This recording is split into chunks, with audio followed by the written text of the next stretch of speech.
श्रावण शुक्ल पक्ष की पंचमी नाग पंचमी के नाम से विख्यात है।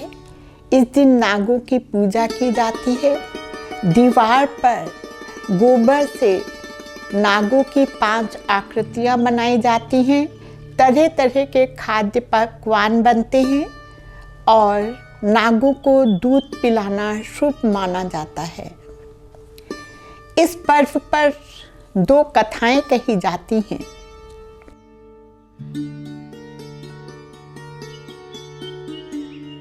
एक किसान था। एक बार वो हल जोत रहा था तो उसके हल के फल से एक नाग नथ कर मर गया। नागिन के गुस्से का ठिकाना नहीं रहा। उसने कहा, जिसने मेरे नाग को मारा है मैं उसको मार कर ही रहूंगी। किसान के 3 बच्चे थे, 2 बेटे और 1 बेटी।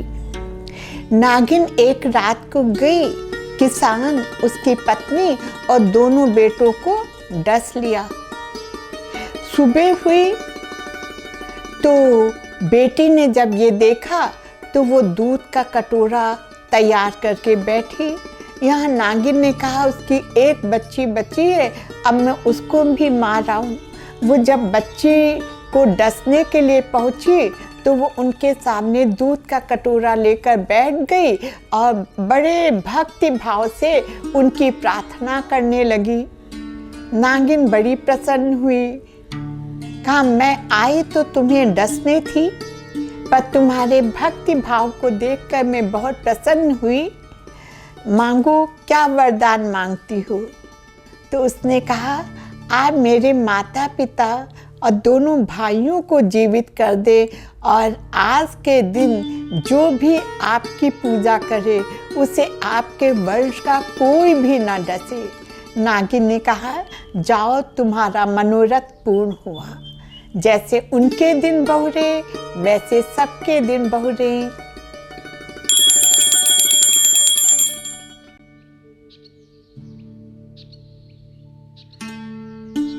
एक गांव में एक कुएं के पास नाग देवता रहते थे।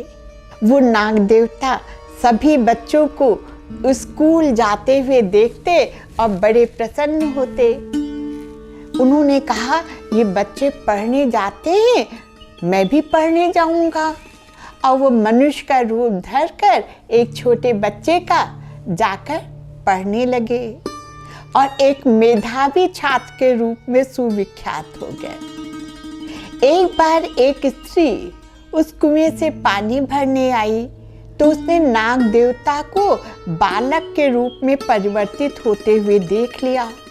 तो उसने उनका पीछा करना शुरू कर दिया कि देखें ये कहाँ जाते हैं। तो देखा वो नाग देवता एक स्कूल में गए और वहाँ पढ़ने के लिए जा रहे हैं। उसी स्कूल में उस स्त्री का बच्चा भी पढ़ता था। उसके मन में डर समा गया, कहीं ये एक दिन मेरे बच्चे को ना काट ले।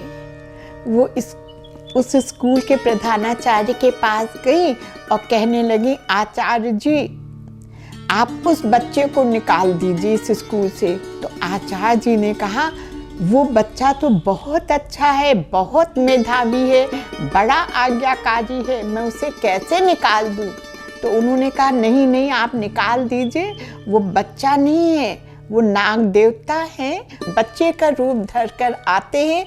अगर आपने नहीं निकाला उन्हें तो मैं गांव के सभी लोगों को कह दूंगी और आपके स्कूल में एक भी बच्चा नहीं बचेगा। आचार्य जी ने सोचा, अगर मैंने इसका कहना नहीं माना तब तो हमारा स्कूल बंद हो जाएगा। उन्होंने नाग देवता जो बालक रूप में थे उन्हें बुलाया और कहा, स्कूल से तुम्हारा नाम काटा जा रहा है। नाग देवता ने कहा, आचार्य जी बताइए, मुझसे ऐसा कौन सा अपराध हो गया जो आप मुझे स्कूल से निकाल रहे हैं? कि नहीं, बस आपको निकाला जा रहा है। जब उन्होंने बहुत जिद की तब आचार्य जी ने कहा, मुझे ये पता चला है आप नाग देवता हैं और मनुष्य के रूप में आए हैं। सबको डर है कि कहीं आप काट ना लें इसलिए आपका नाम काटा जा रहा है। तो उन्होंने कहा नहीं, हम कभी ऐसा नहीं करेंगे। आचार्य जी ने कहा नहीं, मैं मजबूर हूँ। तो कहा अच्छा किसने बताया? कि ये नहीं बता सकता हूँ, इतना ज़रूर बताऊँगा, एक माँ ने, एक स्त्री ने बताया है। अब नाग देवता के गुस्से का ठिकाना ना रहा। वो गए, रास्ते में जितनी भी स्त्रियां मिली उनको काटते ही जाएं। जब बहुत सारी स्त्रियों को उन्होंने डस लिया तो गांव में सब लोगों ने बैठकर चर्चा की, इस तरह तो अगर स्त्रियां चली जाएंगी तो घर परिवार कैसे चलेगा। चलो नाग देवता से क्षमा याचना करते हैं। सब लोग नाग देवता के बिल के पास गए और उसे क्षमा याचना करने लगे। अपराध तो हुआ है पर आप हमें क्षमा कर दीजिए। तब नाग देवता ने कहा अच्छा ऐसा है, आज के दिन नाग देवता की तुम लोग पूजा करो और शाम के समय कपड़े की स्त्रियां बनाकर, लड़कियों के रूप में बनाकर चौराहों में लड़के उसे खूब पीटे, तब मैं समझूंगा कि तुम लोगों ने पश्चाताप किया।